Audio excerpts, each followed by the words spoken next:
Voilà, bon, c'est bon. Avec ce matin, je me suis levé très loin.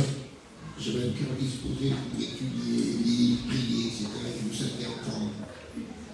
Après, quand on m'a téléphoné pour me dire que notre frère John est parti auprès de Dieu, parce qu'il a eu un accident, c'est ma maman. Moi, je l'ai vu, il était bébé, je l'ai pris dans le bras. Il était bien blanc, les cheveux très blancs.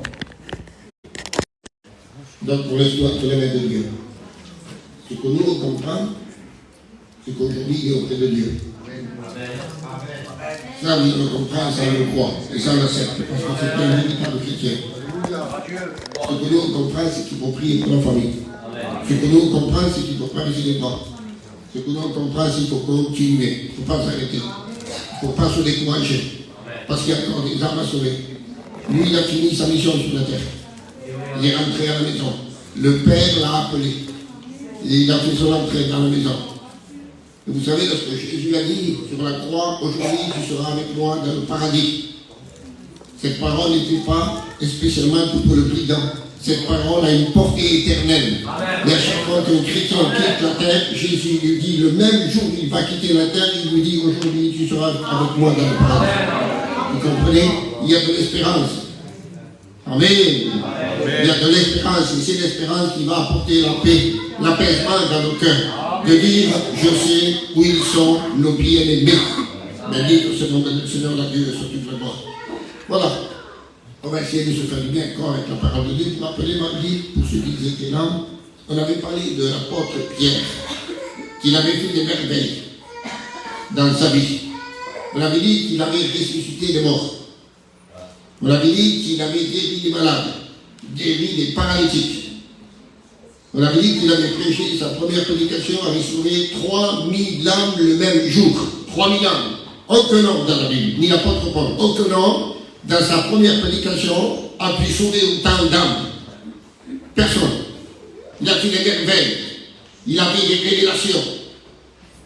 D'accord? Il comprenait la volonté de Dieu. Mais pendant toutes ces années qu'il a fait des merveilles, des choses grandioses dans les choses de Dieu.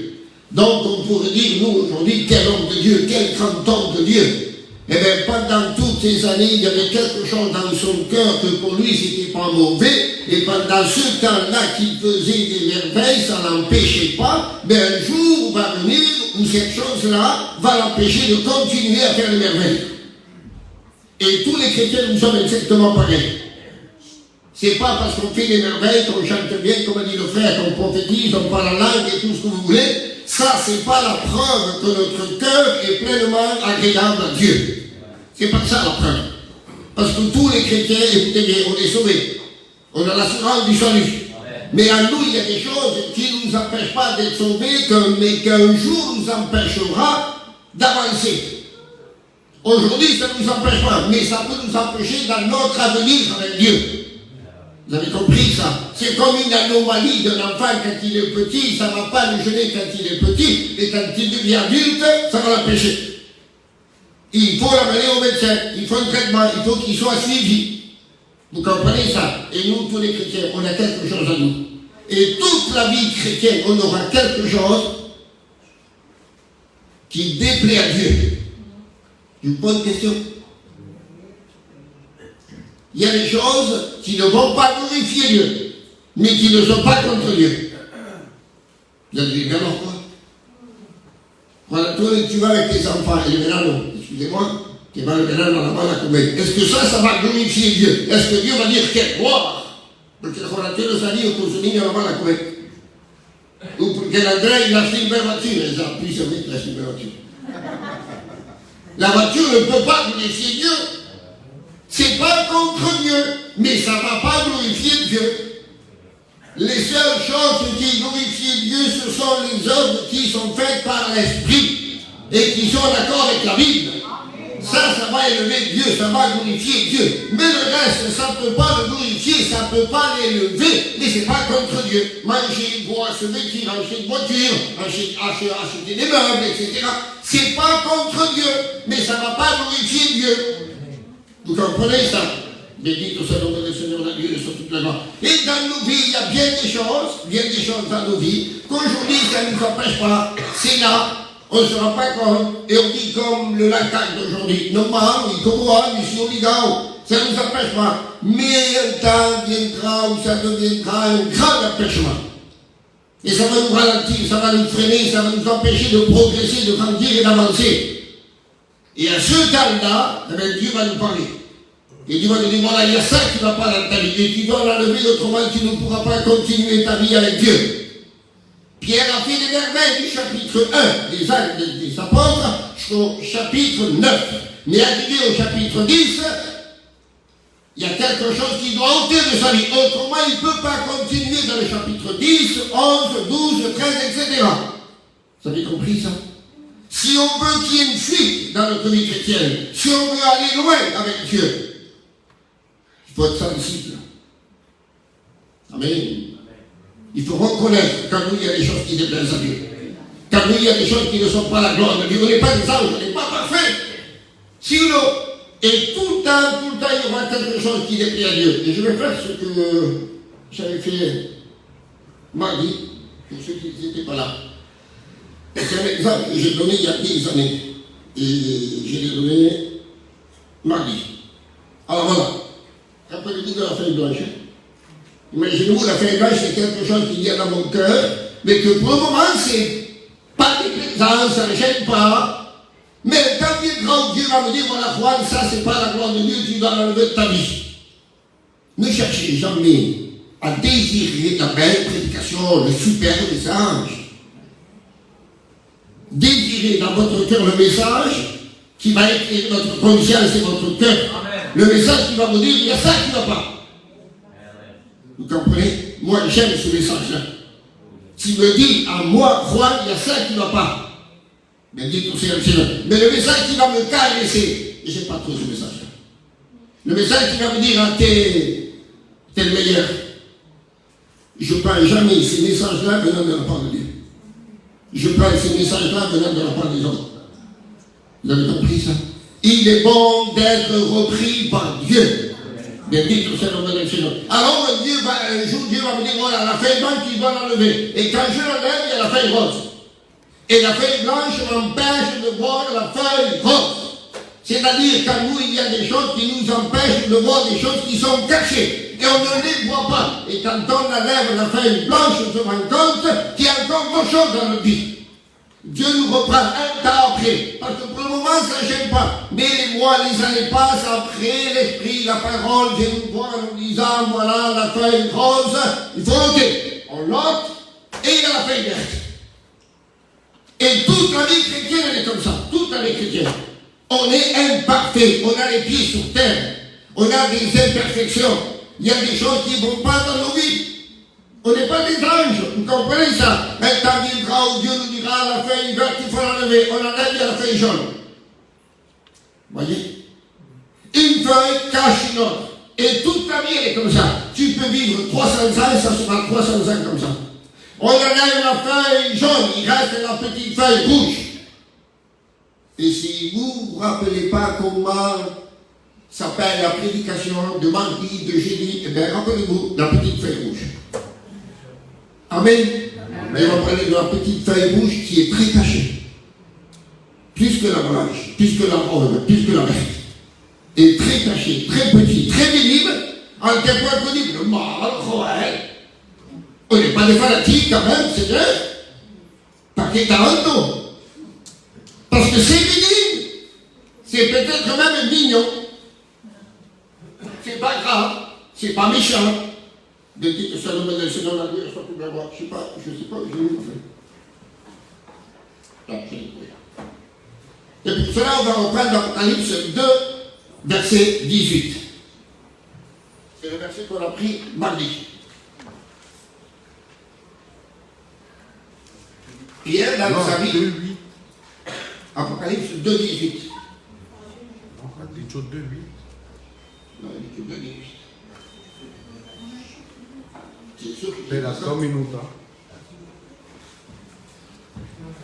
Bien, 2, 18. Je l'ai marqué.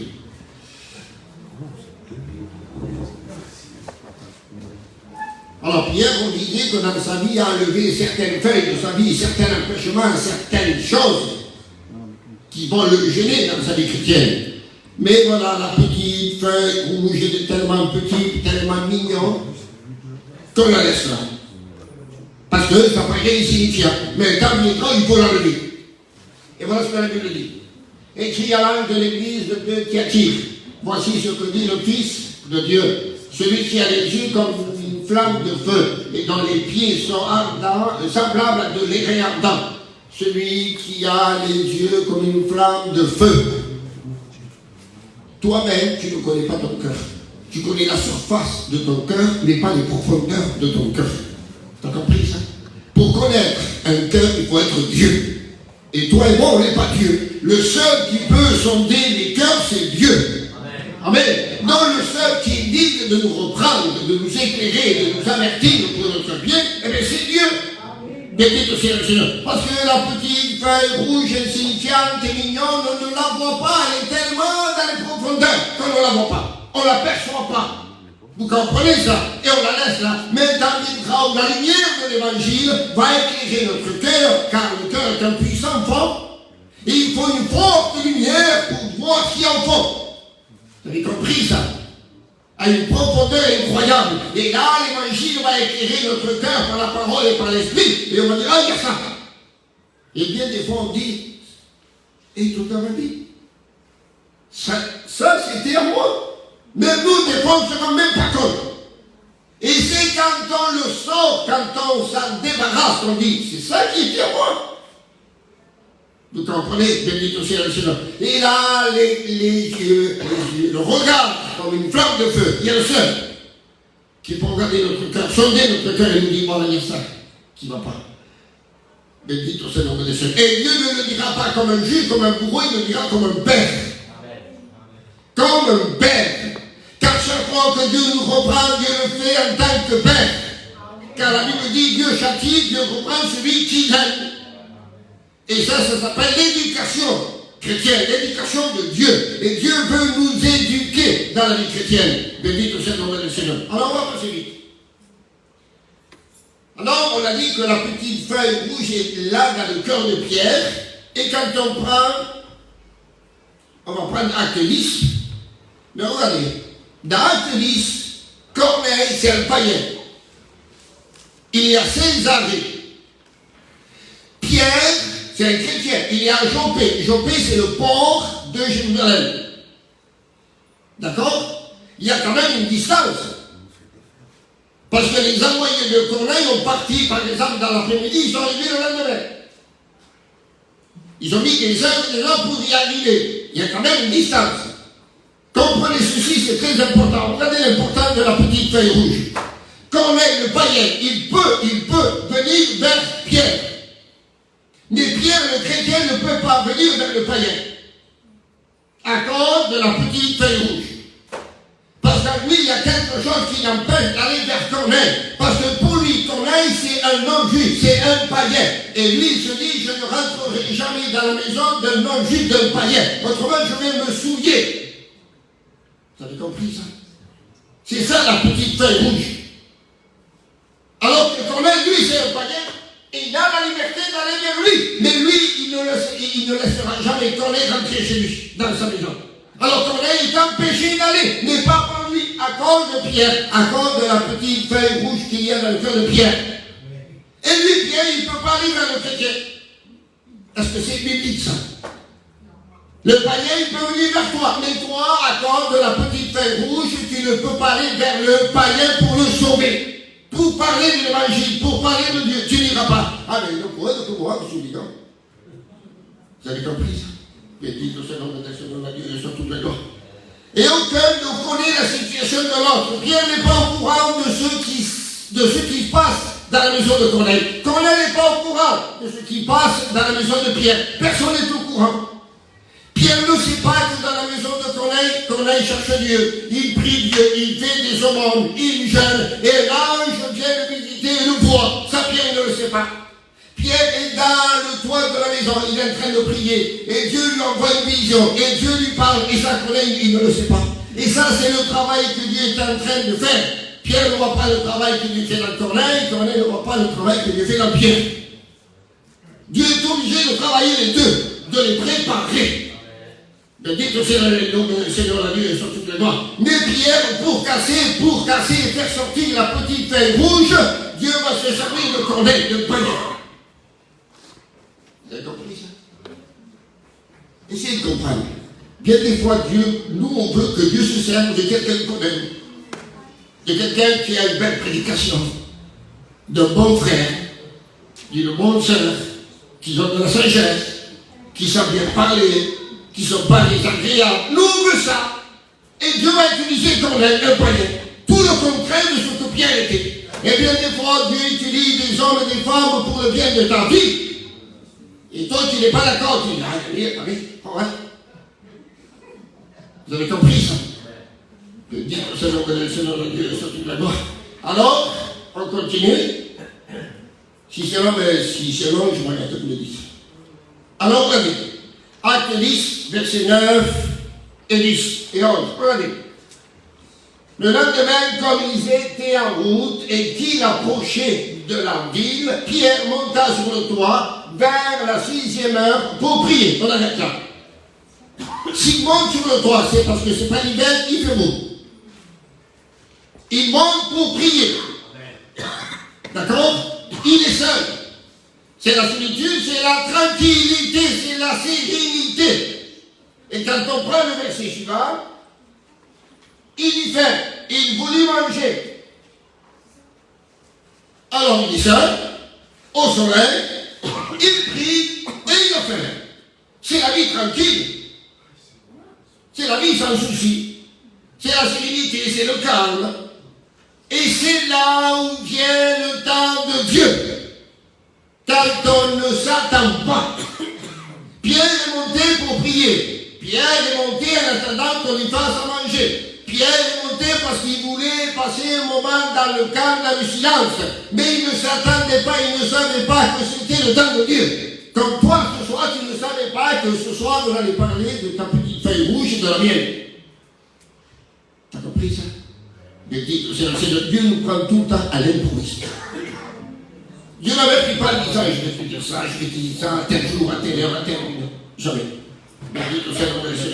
Donc il est dit, il prie, il a faim, il est seul, il est tranquille, c'est calme. Bendito sea le nom du Seigneur. Donc il vit tranquille.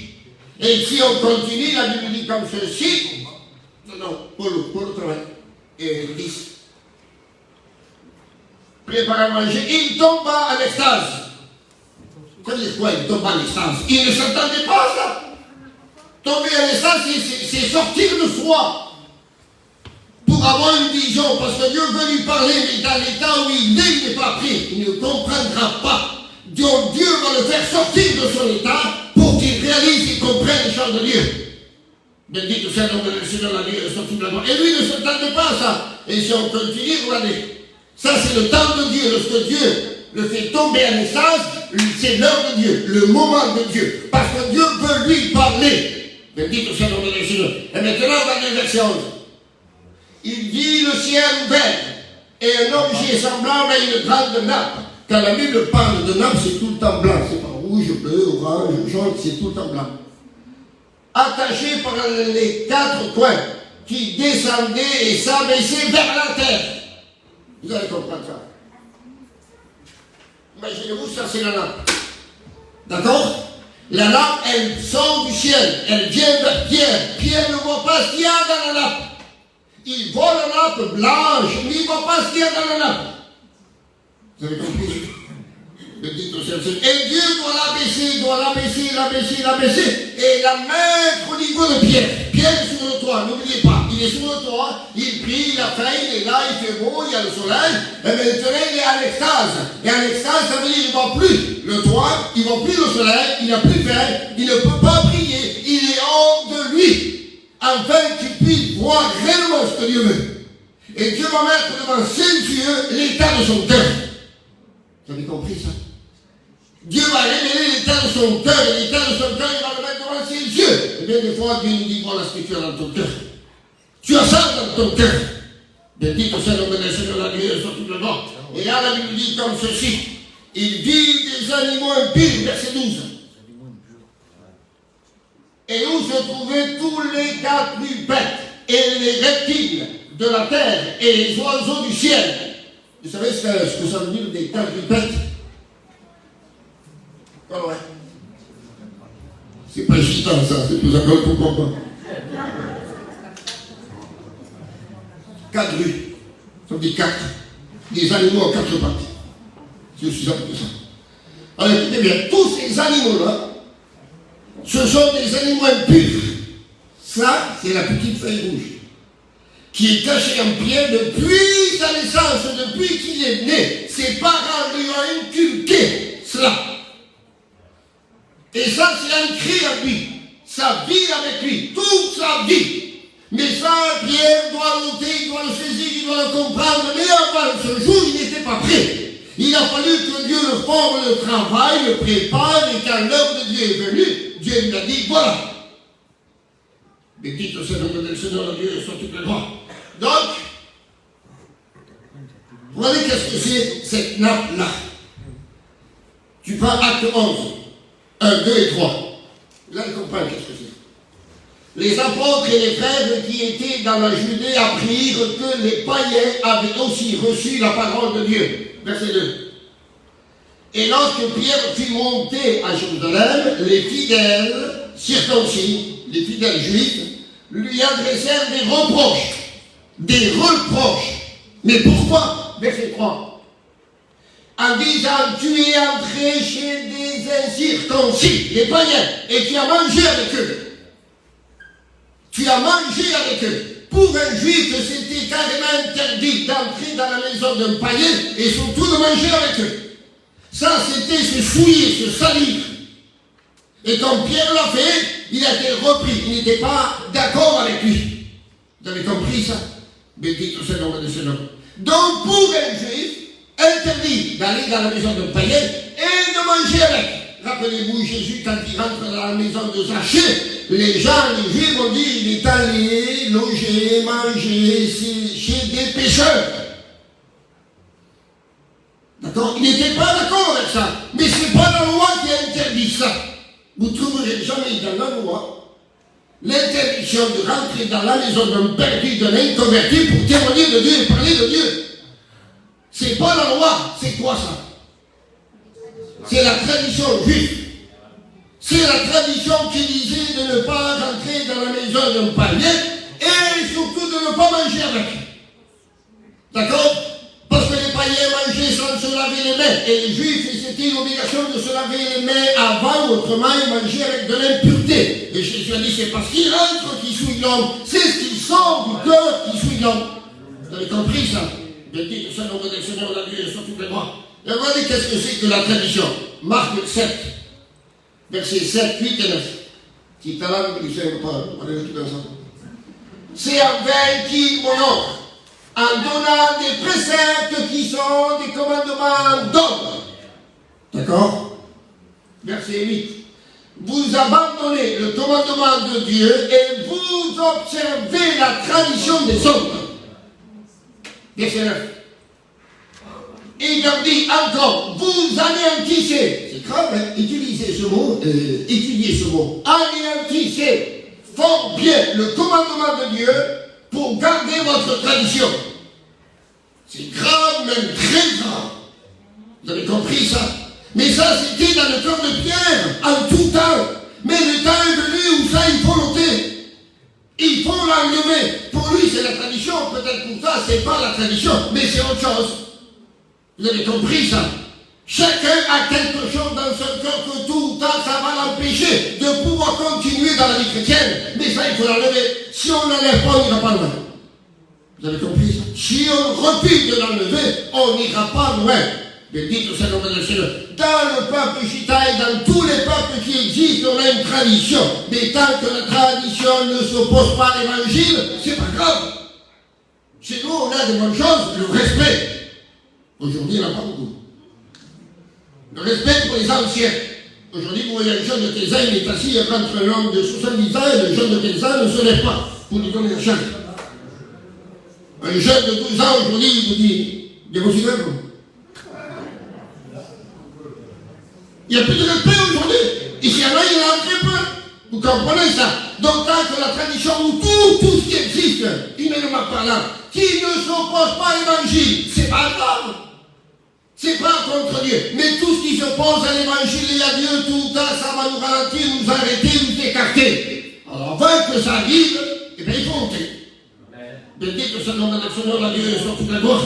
Alors, au verset 13, la Bible dit comme ceci. Verset 13, acte 10, 13.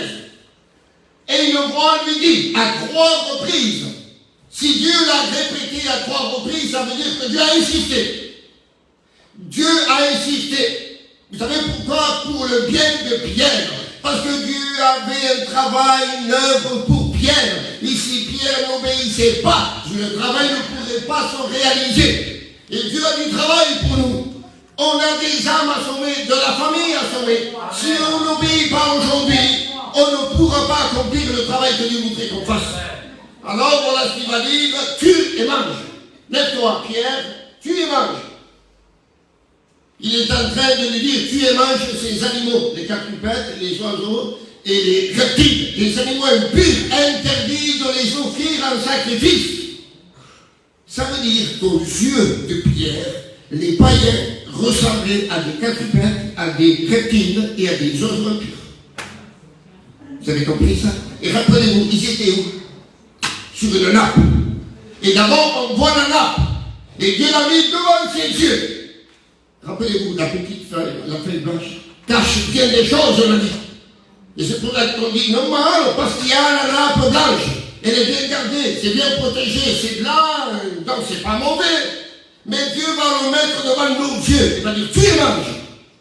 On vous l'a dit, tu et mange, tue la tradition, tu dois tuer ce qui t'empêche d'avancer. Tu dois ôter, détruire, écarter ce qui t'empêche d'avancer. Mais dites au Seigneur, et manger, ça veut dire accepte ma volonté, accepte ce que je dis, accepte l'évangile, accepte de renoncer. Dites au Seigneur, accepte de te dépouiller de tout ce qui t'empêche de marcher avec Dieu. Dites au Seigneur, la vie est sur toute la voie. Tue et mange. Et Pierre répond, verset 14. Mais Pierre dit, il faut avoir de l'audace pour dire non. Il a dit non à Dieu.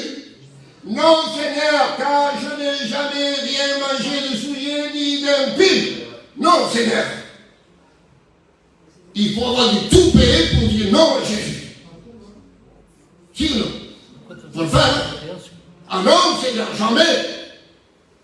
Là, Pierre va résister. Rappelez-vous, il y a des choses qui n'ont pas trop changé dans sa vie. Parce que les années avant, Jésus va lui dire, avant que le corps chante 2 fois, tu le reniras 3 fois. Et il répond, non, Seigneur. Si tous t'abandonneraient, moi je t'abandonnerai jamais. Il n'a pas trop changé. Parce que des années après, il va dire, non, Seigneur. Toujours le même caractère. Sinon, voyez, toujours la même attitude. Eh bien, nous aussi, toi et moi, on n'a pas tellement changé. C'est vrai ou pas? On n'a pas tellement changé parce qu'on se met une colère à coup de démarrage. Sinon, c'est pas la peine de faire dis. Après mes coups, je me colère. Après mes coups, je laisse envahir un portier. Sinon, on n'a pas changé autant que ça. Sinon, que Dieu nous aide, bendit que c'est le nom de Seigneur, la Dieu, sur toute la gloire. Alors il dit non, Seigneur. Mais pourquoi il dit non? Regardez pourquoi. Lévitique 20, 25, 26. Lévitique 20, 25, 26. Ah, pardon. Déjalo, je le dis. Non, mais c'est mon faute. Avec tant de versets. Parce que dans la loi, c'était interdit aux impurs, il ne fallait pas les manger. C'est simple, tout animal qui était interdit d'offrir un sacrifice, il ne fallait pas manger. C'était aussi simple que ça. Vous comprenez ça? Donc Pierre connaît la loi, il connaît la loi, mais il connaît la tradition. Il sait répéter la loi. Non, jamais, Seigneur. Rien d'impur n'est rentré en moi. Jamais. Ça, c'est la loi. Mais Dieu n'est pas en train de parler de la loi. Jésus, là, ne parle pas de la loi, Jésus parle de sa tradition. Et lui, il est là en train de mélanger les choses. Et bien, des fois, on cherche à se justifier en utilisant les versets de la Bible. Oui, mais la Bible dit. Oui, mais la Bible dit. Mais tu le dis. Dans quel but? Pour quel motif? Pour glorifier Dieu, justifier et te donner raison. Bien des fois, on veut que la Bible nous donne raison alors qu'on n'a pas une vie biblique. Vous avez compris ça? Béni tout ça dans votre Seigneur. Prenez verset 15. Et Dieu le reprend. Et pour la seconde fois, la voix se fit encore entendre à lui. Ce que Dieu a déclaré pur, ne le regarde pas comme souillé. Amen. Dieu là est en train de parler de Corneille. La nappe avec tous ces animaux impurs, c'est la maison de Corneille, c'est la famille de Corneille. Vous avez compris ça? Et pour Pierre, ça c'était impur, c'était inacceptable. Il ne voulait pas se mélanger avec ça. Non, le Seigneur, jamais. Et Dieu lui dit, ce que moi je déclare pur, ne le déclare pas impur. Je le déclare pur. Mais dites au Seigneur, parce qu'avant que Dieu lui parle par le moyen de la vision, déjà Dieu lui a parlé par le moyen de l'ange à Corneille. Vous avez compris ça? Donc déjà Corneille était prêt. Maintenant il faut préparer le chrétien, Pierre. Vous n'avez pas compris? Le païen était prêt avant le chrétien. Vous avez compris ça? Mais dites au Seigneur de ciel. Donc Dieu le reprend. Verset 17. C'est-à-dire que Pierre ne savait à lui-même que penser du sens de la vision qu'il avait eue. Il ne savait pas. Il pensait, il était troublé. Parce qu'il a dit non. Et Dieu l'a repris. Et quand Dieu l'a repris, il ne comprend plus bien. Donc il est troublé. Il ne sait plus où il allait. Vous avez compris ça? Ça veut dire que bien des fois Dieu ne nous donne pas raison. Ça veut dire que Dieu n'est pas d'accord. De dire au Seigneur, le Seigneur a Dieu, non, il est troublé, je vous le dis, verset 19. Et quand Pierre était à réfléchir sur la vision, il a réfléchi, il a commencé à penser, mais pourquoi? Que veut Dieu? Que signifie cela? Il ne saisit pas encore, il ne comprend pas encore. Et regardez, après, il va dire, l'Esprit dit, voici 3 hommes te demandent. Amen. Pour enlever une petite feuille rouge, il a fallu la vision, il a fallu que Dieu lui parle, il a fallu que l'Esprit lui parle. Au bout de tant d'années, l'apôtre et le serviteur, imaginez-vous, nous? Vous avez compris ça? Regardez le verset 20. Lève-toi, descends et pars avec eux, sans hésiter, car c'est moi qui les ai envoyés. Sans hésiter. Va, vas-y, obéis. Dites au Seigneur de Dieu. Ça veut dire que bien des fois, Dieu se voit dans l'obligation de prendre un autre ton de voix. Il est obligé de lever la voix. Vous avez compris ça? Bien dit au Seigneur de Dieu. Comme un papa, quand il dit à son fils, t'as tranquille. Il dit, non, c'est t'as tranquille. Le papa est obligé de lever la voix pour faire comprendre à son fils que ça, il ne faut pas le faire. Et bien des fois, Dieu fait pareil. Bien dit au Seigneur de Dieu, sur toute la gloire. Et Pierre obéit au verset 21, il obéit, je pas dit. Et au verset 25, Pierre entra dans la maison de Corneille. Amen. Et il a obéi, il va, il ne saisit pas encore, il ne comprend pas encore, mais il obéit. Même si tu ne comprends pas tout, mais que tu as compris que tu dois obéir, mais obéis. Obéis. Béni au Seigneur de Dieu. Et verset 26, Pierre, regardez les mots de Pierre, ça m'a plu beaucoup. Verset 26. Pierre le releva à Corneille, parce que Corneille va se prosterner devant Pierre. Et Pierre va le relever, Avisa, lève-toi, moi aussi. Essayez de comprendre ça. Moi aussi, je suis un homme. C'est beau ça. Moi aussi, je suis un homme. Il n'a pas dit je suis l'apôtre. Il n'a pas dit j'ai marché sur l'eau. Il n'a pas dit j'ai fait marcher le boiteux.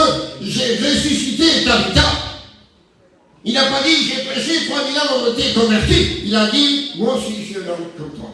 Je suis comme toi. Ça veut dire quoi? Allez. Eh bien, ça veut dire tout simplement qu'à présent, Corneille était comme ces animaux impurs à ses yeux. Et maintenant, il voit Corneille comme il se voit lui.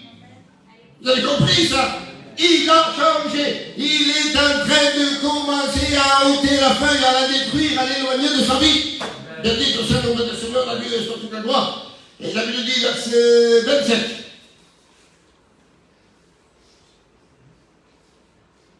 Et conversa avec lui il entra et trouva beaucoup de personnes réunies. Ça veut dire quoi ça? Beaucoup de personnes réunies. Pourquoi c'est précisé?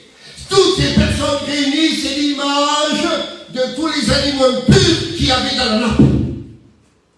Lui, il voyait impur, immangeable, inacceptable. D'accord? Maintenant, il rentre dans la maison. Et tous ces animaux impurs, il les voit là dans la maison. Et là, il réfléchit. Ce que Dieu a déclaré pur, ne le déclare pas impur. Vous avez compris ça? Le titre, ça nous met le Seigneur à Dieu, soit tout le monde. Verset 28. Allez. Vous savez, leur dit-il, qu'il est défendu à un juif de se lier avec un étranger ou d'entrer chez lui. Mais Dieu m'a appris à ne regarder aucun homme comme souillé et impur. Dieu m'a appris. La feuille n'est plus dans son cœur. Il a ôté la feuille, il a confessé que Dieu lui a appris à regarder les hommes comme Dieu les regarde. Comme Dieu les regarde. Bendito soit le nom de Dieu. Verset 29. C'est pourquoi je n'ai pas eu d'objection à venir.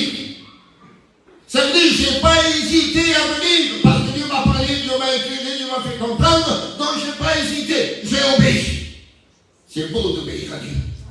Ne dis pas, pour verser, obéis. Si tu veux la bénédiction, il faut obéir. Bendito soit le nom de Seigneur. Verset 34, je vais vite. Alors Pierre ouvra la bouche, dit la vérité, je reconnais que Dieu ne fait point exception de personne. Pour lui, à cause de la tradition, croyait que Dieu faisait exception des personnes et que Dieu voulait sauver et bénir que les Juifs.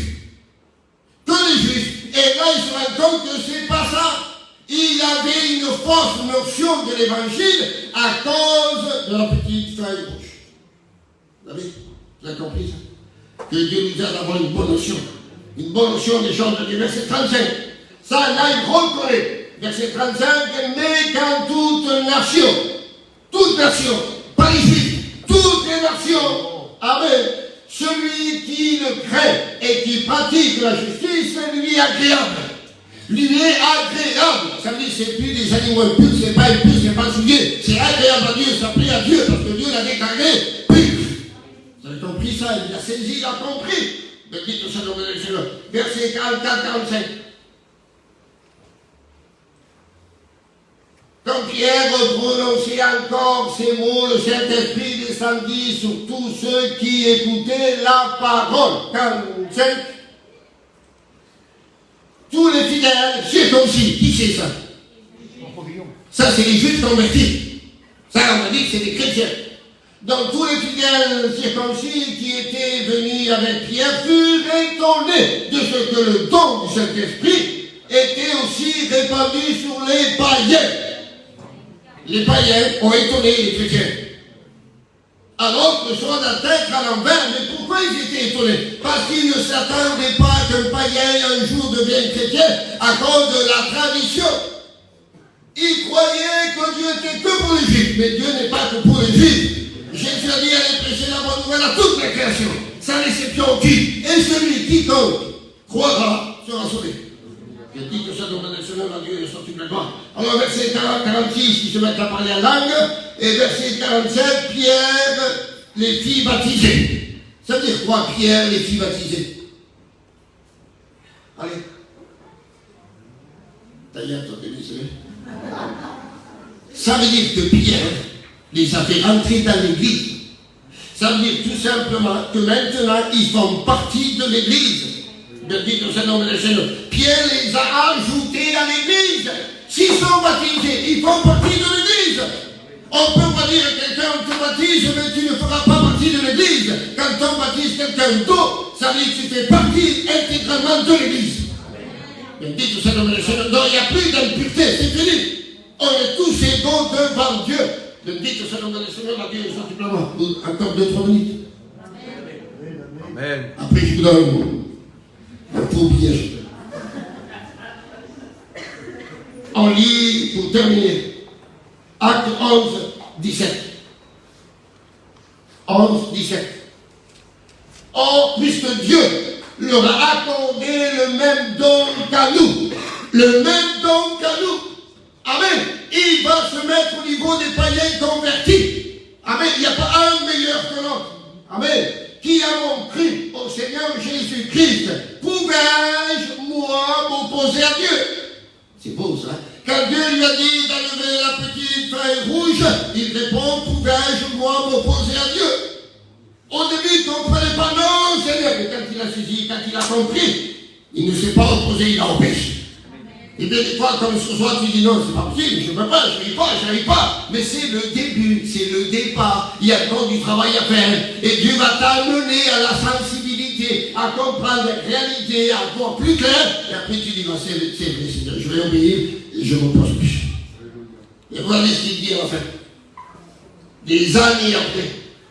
1 Pierre 2, 9 et 10. 1 Pierre 2, 9 et 10. Regardez les mots qu'il va dire. Hein. Vous, au contraire, il parle juif et non juif, à tous les enfants de Dieu. Il dit, vous, au contraire, vous êtes, regardez ce qu'il dit, vous êtes quoi? Une race élue. Un sacerdoce royal, une nation sainte, un peuple acquis, afin que vous annonciez les vertus de celui qui vous a appelé des ténèbres à son admirable lumière. Regardez comment Pierre regarde maintenant les païens, les inconvertis, les non-juifs. Ils étaient tous au même niveau. Le dit au Seigneur, le verset 10. Vous qui autrefois, ça c'est autrefois, n'étiez pas un peuple, et c'est vrai. Israël était un peuple. Mais là il va dire, et qui maintenant, ça c'est le présent, est le peuple de Dieu. C'est beau ça. Vous êtes le peuple de Dieu, vous qui n'aviez pas obtenu miséricorde et qui maintenant avez obtenu miséricorde. Dites au Seigneur, quelle belle confession de l'apôtre Pierre des années après. Il a saisi, il a compris, il confesse, il écrit, on est tous au même niveau. Amen. Dites au Seigneur. Alors, que vas-tu faire avec ta petite feuille rouge et que vas-tu faire avec ma petite feuille rouge? Qu'est-ce qu'on fait? On la laisse, on la garde. Écoutez bien. Chacun sait, je termine, chacun sait, moi je sais, je ne suis pas ignorant et toi non plus. Il n'y a pas d'ignorance ce soir. On peut pas dire, ah mais on savait bien, c'est nous. Tout ça le sait. Car nous, il y a quelque chose qui n'est plus à dire. Parce qu'on ne connaît pas les profondeurs du cœur, mais on connaît la surface du cœur. On sait. Et quand l'évangile, la parole de Dieu, l'évangile, la lumière nous éclaire, on voit qu'il y a des choses qui déplaisent à Dieu. On sait ce qu'il y a en nous qui déplaît à Dieu. Eh bien, disons, Seigneur, tous les matins, je vais me lever. Et au moins 2-3 minutes, je vais prier pour mon cœur. Je vais prier pour mes pensées, pour mon langage, pour mes regards, pour mon entendement, pour mon service, pour ma marche, pour mes sentiments, pour mes opinions. Pour toute ma vie, je vais prier pour ça, parce que je veux que ma vie te plaise. Je veux que ma vie te soit agréable. Et Seigneur, s'il y a quelque chose à moi que je ne vois pas, que je n'ai pas apercevoir, mais Seigneur, montre-moi ce qui ne va pas. Montre-moi ce qui ne va pas. Je suis prêt à obéir. Je suis prêt à arracher de ma vie, à ôter de ma vie tout ce qui ne te glorifie pas. Et dites au Seigneur, le Seigneur a Dieu sur toute la gloire. Un petit, je termine avec ça. Quelle est la première idole de l'enfant? C'est le papa.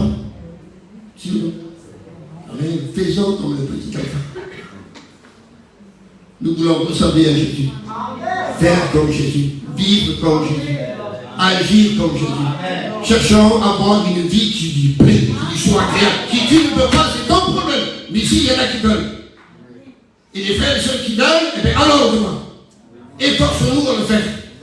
Et dites au Seigneur, le Seigneur la Dieu sur toute la loi. Et ne te casse pas la tête pour chercher parce qu'il y en a. Des feuilles, pour moi, il y en a. Sinon, moi, ça fait 40 ans que j'enlève des feuilles. Et je suis sûr qu'il en reste plus que toutes les feuilles que j'ai enlevées. Vous avez compris ça? Il y en aura tout le temps. Ça ne touche pas le salut, mais ça touche, ça marche le service avec Dieu. Et ça peut nous empêcher d'aller loin avec Dieu. Alors, disons, Seigneur, montre-moi ce qui ne va pas. Dis-moi ce qui ne va pas. Je suis prêt, Seigneur, à obéir. Je suis prêt à arracher, à renoncer à tout ce qui ne te glorifie pas. Donc, prie, Seigneur. Parce que je sais que là, vous avez le mal de moi. Hein? Voilà, je vais demander à Frère Antonio de la fête du Christ, s'il te plaît. Seigneur, on te rend grâce. merci pour ta parole qui nous a fait du bien, Seigneur. Et c'est vrai qu'on veut prendre en considération ta parole. Parce que c'est cette parole qui nous enlève les manquements, Jésus-Christ. C'est vrai que